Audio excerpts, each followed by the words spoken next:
Now, President Trump is firing back at the mainstream media and social media after Facebook and Twitter are doubling down on that ban against him. Still happening. The former president now calling out the fake news in a new statement yesterday where he accused the, quote, fake news media of working in close conjunction with big tech and the radical left Democrats.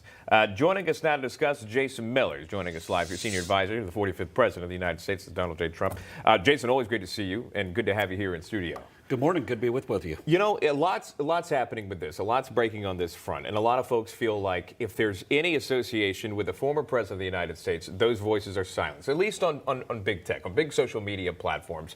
You've seen what happened recently with Facebook upholding their ban, right? And it was essentially a punt. What is the reaction and how do you see that? Because the former president has to find different avenues, and it seems every avenue he goes down, it gets shut down. Well, the good news is President Trump's message is still getting out there. As we saw this morning, he put out a new statement, which I think we might get to in a moment.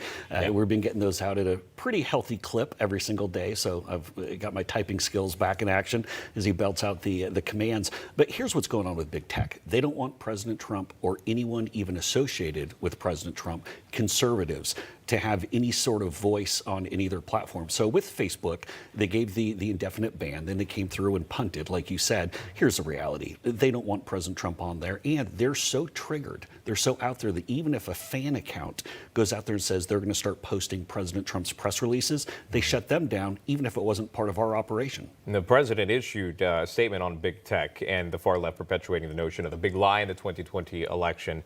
This is what was said, as you know, but for the viewers here, they are right that the 2020 presidential election was a big lie, but not in the way they mean. The 2020 election, which didn't even have legislative approvals from many states, which is required under the U.S. Constitution and was also otherwise corrupt, was indeed the big lie. And we've seen folks like Cheney, and I'll talk about that in just a second, but we've seen folks rail against that term, the big lie.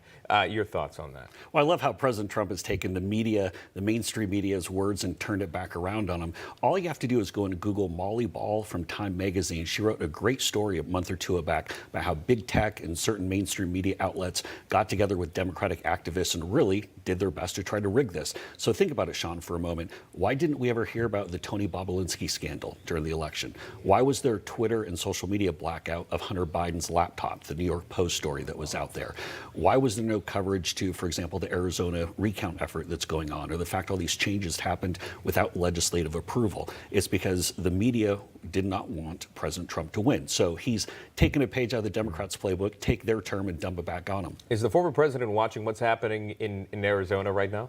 He's watching Arizona. He's watching Windham, New Hampshire. These are things he's paying a lot of attention to. But also, he's making sure that we get some good America First conservatives into some of these positions in House leadership. That's why he's supporting Elise Stefanik against Liz Cheney next week. And I think, and I mentioned this last night, but I think this might be the first war that Liz Cheney regrets getting into. A lot of people talk about that. If Cheney just would have not spoken up from a political aspect, if she wouldn't have said anything, she may have been all right. But she did chose to take her platform, being the third-ranking member of the Republican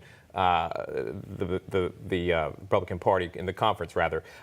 She takes that position to speak up against the president. What would be the president's reaction to that and Cheney essentially having her demise being given to her?